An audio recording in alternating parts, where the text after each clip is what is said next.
حکومتی سطح اور پی ڈی ایم کی سطح پہ اتنا گالی گلوچ کا کلچر فروغ پا گیا ہے، دونوں کے الزامات اتنے زیادہ ہیں، اس کا انجام کیا ہوگا؟ کچھ سمجھ میں آتا ہے آپ کے؟ دیکھیے، ماضی میں بھی یہ ایسا نہیں ہے کہ پاکستان کی سیاست میں سختی ضرور تھی، اور وہ سختی بھی نظریاتی بنیادوں پہ تھی۔ لیفٹ اور رائٹ کی تقسیم تھی، مذہبی اور لبرل کی تقسیم تھی، لیکن اس وقت یہ بھی تھا کہ ماضی میں بھی ایک دوسرے کے خلاف انتقامی کارروائیاں کی گئی ہیں، اور ہماری سیاست میں یہ عنصر کسی نہ کسی شکل میں موجود تھا۔ لیکن ابھی جو پولرائزیشن ہے وہ ماضی میں کبھی دیکھنے کو نہیں ملی، اور ایک تو اس کی نوعیت بالکل مختلف ہے۔ نوعیت مختلف ایک تو اس لیے ہے کہ موجودہ جو تقسیم یا تفریق ہے وہ نظریاتی بنیادوں پہ نہیں ہے، وہ صرف پاور گیم ہے، اور یا پھر شخصیات کی اناؤں کا مسئلہ ہے، یا پھر کچھ اداروں کی اناؤں کا مسئلہ ہے، اور اس کے نتیجے میں ماضی میں جو سیٹ اپ بن گیا ہے تو وہ خود پولرائزیشن کو ہوا دے رہا ہے۔ ایک تبدیلی یوں بھی ہے کہ ہمیشہ یہ رہا ہے کہ اپوزیشن کا لہجہ سخت ہوتا ہے، وہ ماحول کو ٹھنڈا نہیں ہونے دیتا، لیکن جو موجودہ صورتحال ہے اس میں حکومت کی طرف سے یہ کچھ ہو رہا ہے، تسلسل کے ساتھ ہو رہا ہے کہ وہ ماحول کو بھی ٹھنڈا نہیں ہونے دے رہا، پولرائزیشن کو بھی کم ہونے نہیں دے رہا۔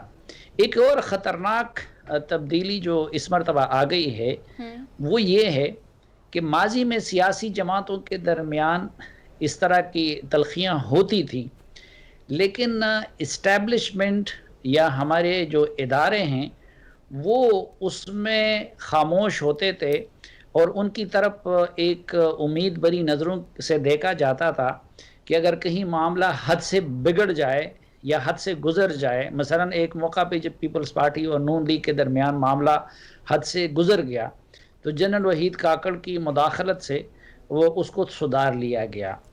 اب ایک تو پہلی مرتبہ ہم یہ دیکھ رہے ہیں کہ وہ ادارے بھی فریق بنا دیے گئے ہیں اس میں، اور ماضی کی حکومتیں عموماً فوج کے لیے اور باقی ریاستی اداروں کے لیے ڈھال کا کردار ادا کرتی تھی، لیکن اب کے بار ایک ایسی حکومت ہے کہ جو اداروں کو ڈھال بنا رہی ہے اپنی سیاست کے لیے۔ تو میرے خیال میں تو اس کے نتائج ابھی تک بھی ملک، قوم اور ریاست کے لیے انتہائی خطرناک نکلے ہیں، اور مستقبل میں یہ ٹھیک ہے مزید صافی صاحب، آپ یہ بتائیں تو پھر آپ اس حوالے سے سب سے زیادہ الزام جو ہے وہ کس پر دھر سکتے ہیں؟ دیکھیں، اس میں تو یہ ہے کہ ہر کوئی اپنی اپنی جگہ پہ قصوروار ہے، بے قصور تو کوئی بھی نہیں ہے۔ مثلا میں اپنے آپ سے آغاز کر لیتا ہوں کہ میڈیا نے بھی اس فضا کو پیدا کرنے میں اپنا کردار ادا کیا، اور جب میڈیا کو ایک زمانے میں تھوڑی سی وقت اور عزت مل گئی تو میڈیا بھی اپنے حدوں سے نکل گیا۔ ہم میں سے کوئی مفتی بننے لگا، کوئی جج بننے لگا، کوئی فتوے بانٹنے لگا، کوئی سیاستدان بننے لگا، کوئی جو ہے حکومت کا حصہ بننے لگا، تو ہم بھی اپنی جگہ پہ مجرم ہیں۔ پھر اگر آپ دیکھیں تو ہمارے جو ماضی کے حکمران تھے، پیپلز پارٹی اپنی جگہ پہ قصوروار ہے، کیونکہ پیپلز پارٹی بھی ملک کو نہ ایک اچھی گورننس دے سکی اور نہ اکاؤنٹیبلٹی کا ایک صحیح نظام دے سکی۔ اسی طرح مسلم لیگ نون بھی اپنی جگہ پہ قصوروار ہے کہ وہ نہ کوئی مثالی گورننس دے سکی اور نہ اکاؤنٹیبلٹی کا اپنا کوئی مناسب انتظام دے سکی کہ جو اکراس دا بورڈ ہو۔ پھر اس میں بھی کوئی شک نہیں ہے کہ نہ موجودہ احتساب کے نظام کی کوئی وقت ہے اور نہ ان کی سزاؤں پہ کوئی یقین کرتا ہے۔ تو انہوں نے بھی ان لوگوں کو مجرم ثابت نہیں کیا ہے، لیکن یہ بھی یہ حقیقت ہے کہ زرداری صاحب اور نواز شریف صاحب وغیرہ اپنے آپ کو معصوم بھی ثابت نہیں کر سکے ہیں۔ اسی طرح اگر آپ دیکھیں تو یہاں تک ملک کو پہنچانے میں ہمارے عدلیہ کا بھی ایک رول بنتا ہے۔ آپ دیکھیں افتخار چودھری صاحب کے بحالی کے بعد عدلیہ کو جو طاقت مل گئی تو اس کو نہ تو عوام کو انصاف فراہم کرنے کے لیے استعمال کیا گیا، نہ تو نچلی سطح کی عدالتوں کے نظام کو درست کیا گیا، الٹا وکلا بھی آپے سے باہر ہونے لگے اور وہ بڑی حد تک اپنا سکور سیٹل کرنے لگے، اور عدلیہ نے بھی جا کے انتظامیہ اور مقننہ کے حدود میں مداخلت کی۔ پھر اگر آپ دیکھیں تو سب سے زیادہ کردار ہماری اسٹیبلشمنٹ کا ہے، کیونکہ جو ہماری فوج ہے وہ ملک کا سب سے منظم ادارہ ہے، وہ ملک کا سب سے طاقتور ادارہ ہے، اور اس وقت جو شکایت ہے تو وہ صرف پالیٹی۔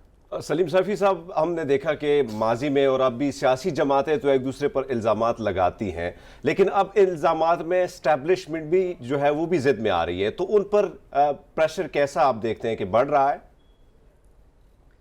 دیکھیے کچھ چیزیں میں سمجھنے سے حیران ہوں۔ ایک تو یقیناً کہ نواز شریف صاحب کی ہینڈلنگ ہمیشہ اسٹیبلشمنٹ کے ساتھ ٹھیک نہیں رہی ہے، اور وہ اداروں کی بجائے افراد کے ساتھ ڈیل کرنے پہ یقین رکھتے ہیں، جس کی وجہ سے ہمیشہ ان کے اسٹیبلشمنٹ کے ساتھ تعلقات خراب ہو جاتے ہیں، اور پھر غصہ بھی ان پہ اس لیے زیادہ ہوتا ہے کہ نواز شریف ماضی کے عمران خان ہیں، ان کو بھی سیاست میں اسٹیبلشمنٹ ہی نے پروان چڑھایا تھا، تو اس لیے ان پہ غصہ بھی اس سوچ کی وجہ سے زیادہ ہوتا ہے کہ میری بلی اور مجھے میاؤں۔ پیپلز پارٹی کی ہینڈلنگ نسبتاً بہتر رہتی ہے، لیکن ظاہری بات ہے کہ ان کا بھی کوئی آئیڈیل نہیں رہا۔ لیکن یہ جو موجودہ سیاسی بساط ہے، اس میں میرے خیال میں ایک تو ہمارے جو مقتدر حلقے ہیں وہ ضد اور انتقام میں بھی آ گئے تھے، اور ضد اور انتقام کی بنیاد پہ جو بھی قدم کیا جاتا ہے تو وہ اعتدال پہ قائم نہیں رہتا۔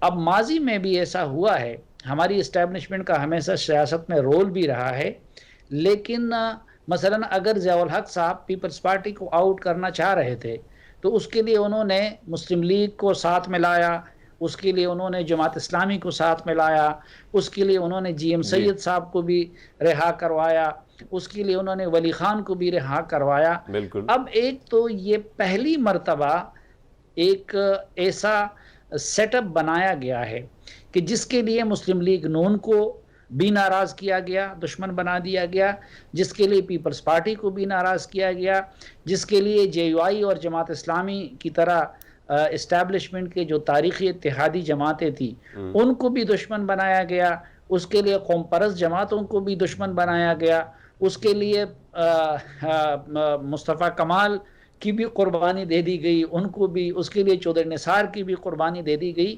تو ایک طرف اس بساط کے لیے ہمارے مقتدر حلقوں نے جو قربانی دی ہے، اور جس طریقے سے ملک کے اکثریتی طبقات کو ناراض کیا گیا ہے، اور جس طریقے سے میڈیا کو اور جوڈیشری کو انفلوئنس کیا گیا، یا کسی حد تک میڈیا کو ڈسکریڈٹ بھی کیا گیا، تو قیمت بہت باری تھی، بہت زیادہ قیمت دی گئی ہے۔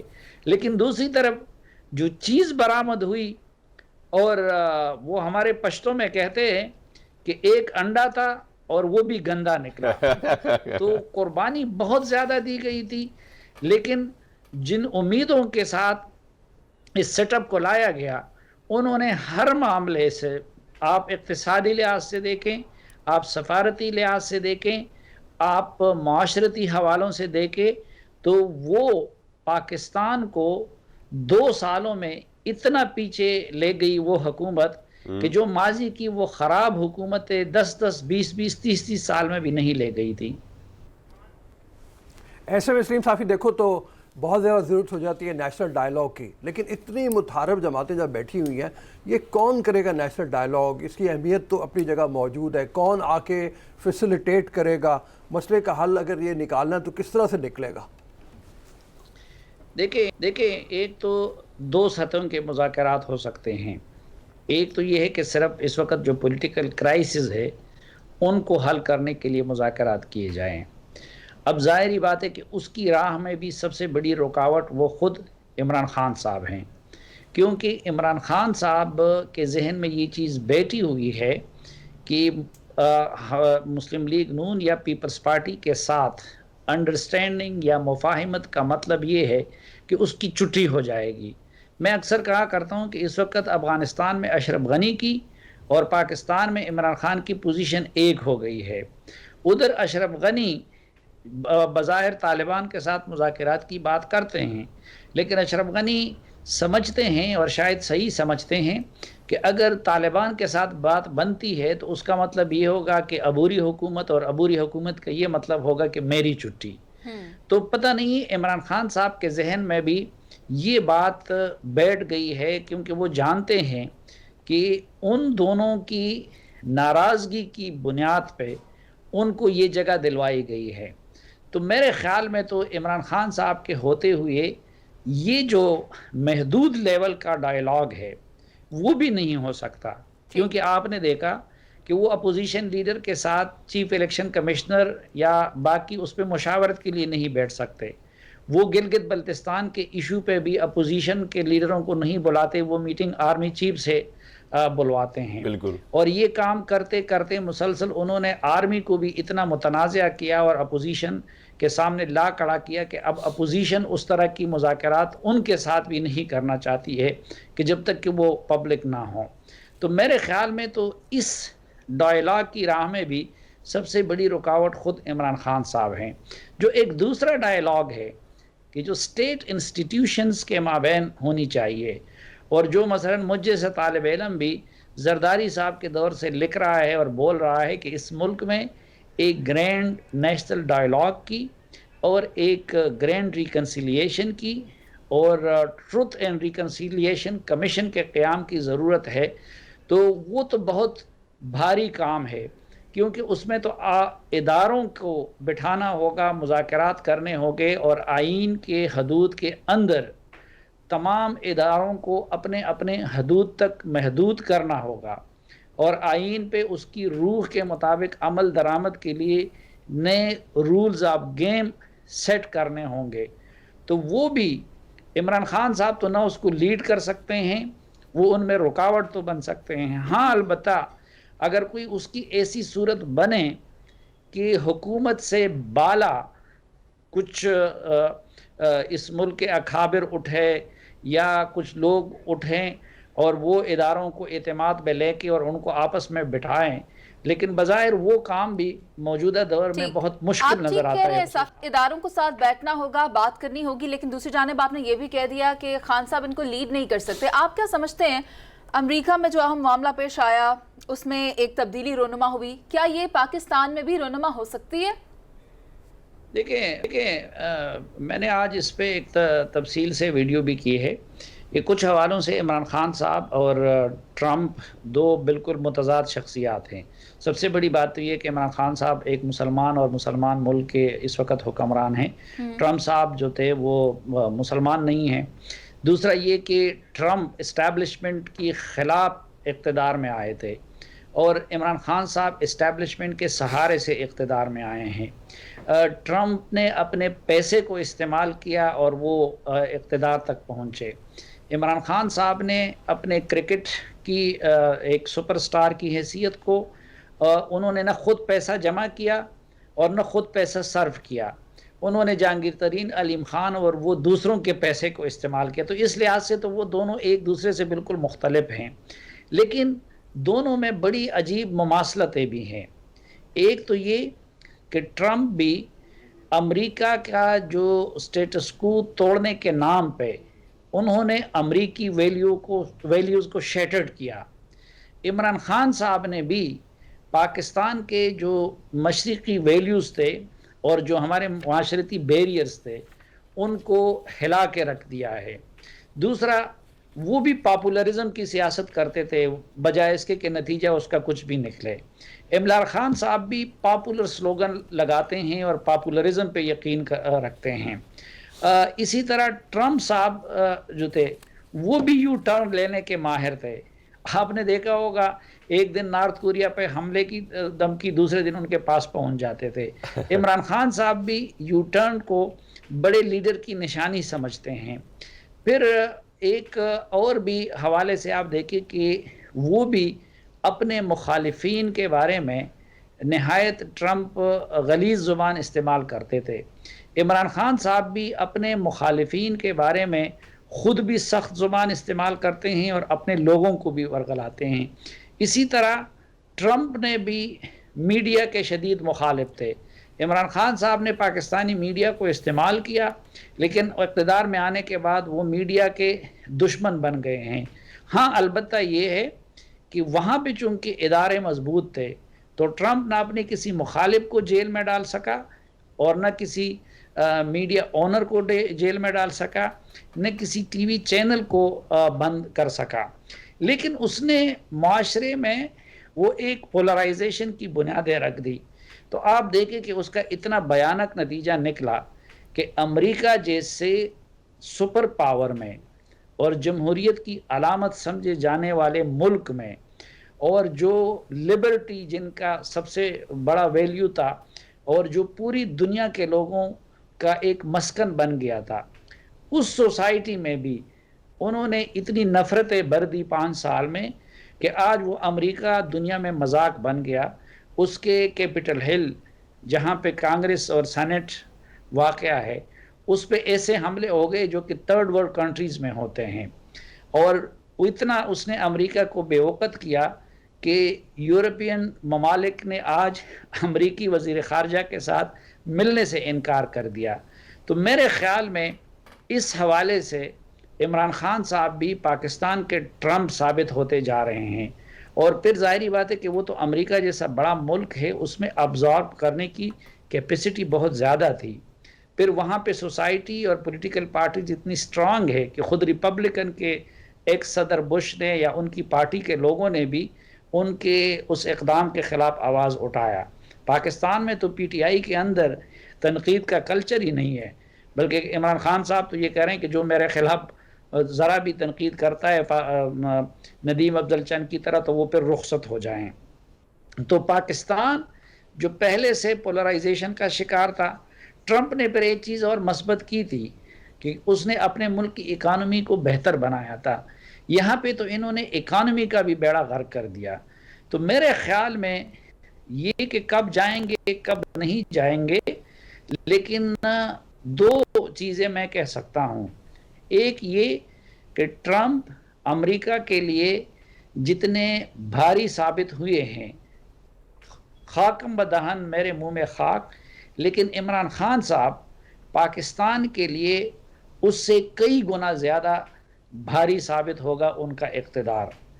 دوسرا کیا ہوتا ہے کیسے ہوتا ہے، لیکن میرے خیال میں وہ وقت بہت جلد آ سکتا ہے کہ جب آپ کو تھینک یو.